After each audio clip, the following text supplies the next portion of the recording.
আসসালামু আলাইকুম বন্ধুরা, কিরকম আছেন সবাই? আশা করি ভালো আছেন। আলহামদুলিল্লাহ আমিও খুব ভালো আছি। তাই আপনাদের লগে শেয়ার করতেছি আজকে আমার সারাদিনটা কীভাবে পার করলাম। প্রথম আমার মেয়ের স্কুলে যাওয়ার জন্য রেডি করায় নিয়ে রাস্তায় আইলাম।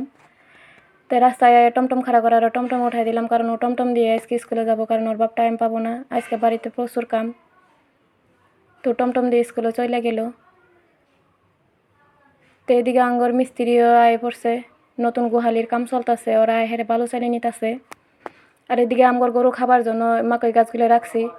এই মাকই গাছগুলো আমরা এভাবে কাটে অনেক দিন বড় সংরক্ষণ করে রাখবো, তনে খাওয়া মরে। এদিকে আমার শ্বশুর কাটতেছে আর ওরা আগ বাড়াই দিতেছে।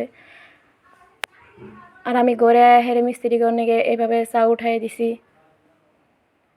মিস্ত্রিরা হওয়ার পরে কিছু খাইতে দেনি, চা দিয়ে দিমু এখন। আর এদিকে ঘাস কাটা কাম করা মানুষগুলো নাকি আমি ভাত উঠাই রাখছি, ভাত হয়ে গেছে, ওরা ভাত খাবো, কারণ সকালে ওরা চা খাইয়ে কাম ধরছে। আর এদিকে আমার ঘরে দেখেন আমার ঘরে কি বেহাল অবস্থা হয়ে আছে, আমার বিছানা টিছানা কিছু উঠাই নেই। আর ওরা দুই ভাই বোন মিলে এইভাবে সদাই ভাগায় খাইতেছে আর ফুর্তি করতেছে। আর আমার কবুতরগুলা হেরে চালের উপরে ওরা খাবার বিছাইতেছে, খাবার দিনি, তাই খাবার দিয়ে দিলাম। খাবার দিয়ে হেরে আমার ঘরে আইলাম, হেরে আমার বিছানা টিছানাগুলো উঠাই নিমু। তো আমার বিছানা টিছানা উঠাই নেওয়ার পরে এখন আমি আমার আংলার কাপড়গুলো ভাঁজ করে নিতেছি। ভাঁজ করে নিয়ে আমি আবার গ্যাস রুমে যাই, হেরে চা হয়ে গেছে। এখন মিস্ত্রি করে চা দেওয়ার জন্য চাগুলো বাড়ি নিলাম। নিয়ে এদিকে আমার চা খাবার বেশি কিছু দেই নেই, বিস্কুট, চিড়া আর বন আর চা। আমি আবার আমার মেশিনে আহি কাপড় ধুবো, তাই আমার মেশিনটা খুব খারাপ অবস্থা হয়ে আছে। এদিকে আমি কিছুটা আয়রন পাউডার আর কিছু ছাপ নেই, ছাপ নিয়ে একটু পানি দিয়ে গুলে নিমো, গুলে নিয়ে আমি মেশিনটাতে দিয়ে দিমো। আর এদিকে আমি ছাপ নিয়ে পানি মেশিনে দিয়ে দিছি গুলে। তো আমার মেশিনটা ঘুরতে দিছি, ঘুরে এরকমভাবে দেখেন কি সুন্দর পরিষ্কার হয়ে গেছে। আমি বেশিরভাগ আমি এই আয়রন পাউডার দিয়ে মেশিনটা সাফ করি।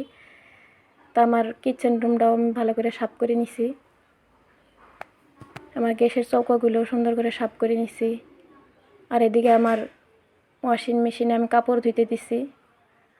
কাপড় ধুইতে দিয়ে হেরে আমি এখন গেলাম পাকঘরে যাই এগুলো রান্নাবান্নাগুলো কাজগুলো রেডি করে নিলাম। রেডি করে নিয়ে আবারও আমার মেশিনে আইলাম, আয়ে দিয়ে আমার কাপড় ধোয়া শেষ। এখন এন থেকে তুলে এইখানে দিলাম শুকাইতে।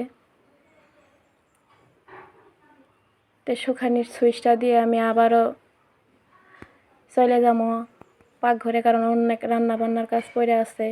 তো এদিকে রান্নাবান্না করা শেষ, রান্নাবান্না শেষ। আজকে দুপুরে এগুলি রান্নাবান্না করছি, কারণ আমি ভিডিওগুলি নিবার পাই নাই একলা একলা, তাই রান্না শেষ করে ভিডিওগুলো তুলছি। আজকে আমার ভিডিওতে এই পর্যন্তই। যদি আপনাদের ভালো লাগে তা আমার চ্যানেলটা সাবস্ক্রাইব করবেন, করে লাইক দিয়ে আমার পাশে থাকবেন।